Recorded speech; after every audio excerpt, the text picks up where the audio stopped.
Hi, this is Javier and welcome to the video that will explain how to run the Tcor application. Go to your computer, in this case I'm using Windows 8, and pick Internet Explorer.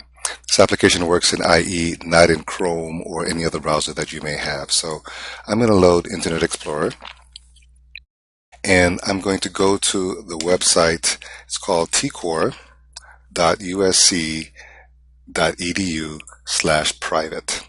Again, that's tcor.usc.edu/private, and it will bring you to this login screen. At the login screen, you will enter your password and username that we would have given you. In this case, I'm going to hit the login button. By the way, you could have chosen to remember that every time if that's how you choose to operate. And here I can save it for the browser as well. I'm not going to do that right now. At this point, make sure that the username and password is correct and that you are, it says hello and your username. So that you know, there's the for coders button. That's the page that you are going to be on.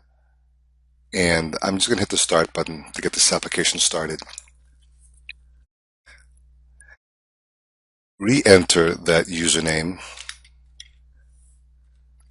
and password again.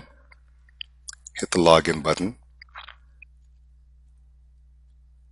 And at this time you will see that there's a consent form that has to be read at least once. So please scroll through the consent form, read it carefully, understand what you're getting yourself into, and click the I agree button to continue, and then the continue button, and then you'll be dumped into the application itself. The application is very straightforward, but let me go through the different parts. At the very top, you'll see this button that says Sites. You can turn this button on or off. It's called a toggle. So right now it's on, and I'm seeing all the site names. If I turned it off, the site names are not there. The reason will become obvious in a few seconds. On the right-hand side, these are the questions that you'll be answering for each of the individual sites. So I can turn the questions on and see the questions. They will show up here when I'm on a site, actually. And there are questions for pages and questions for the site. Again, I can turn those off. And the reason you'd want to do this is because, in this case, I'm going to turn on the site blue. I'm working in the blue site. The page is loaded, but now I may not want to see the sites button again. As you can see, this is how it looks with the site button on, and this is how it looks with the site button off.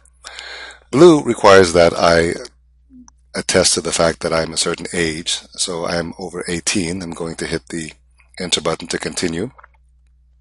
And at this point, I want to turn those questions on.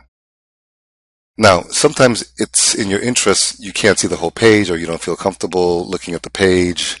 You want to read the whole page before you start answering questions. That's fine. You can just click that button and the site questions will show up for the page. Now, there are additional questions. I'm scrolling through the page questions. So these questions all relate to this page that I'm looking at here.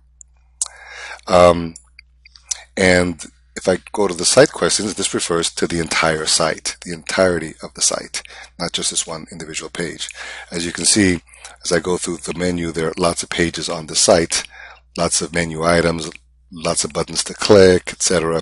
So this refers to the questions related to the entire site. Let me point out another thing. There's a Save Screen button here. The Save Screen button is actually what happens when the site loads. So we capture a screen image. Sometimes there may be a video playing that was not captured on the initial load. You can always hit the Save Screen button and it will capture another image for us. Because sometimes you may be answering questions. As you can see right here, there's a second image. You may be answering questions related to something that you see that may have just popped up.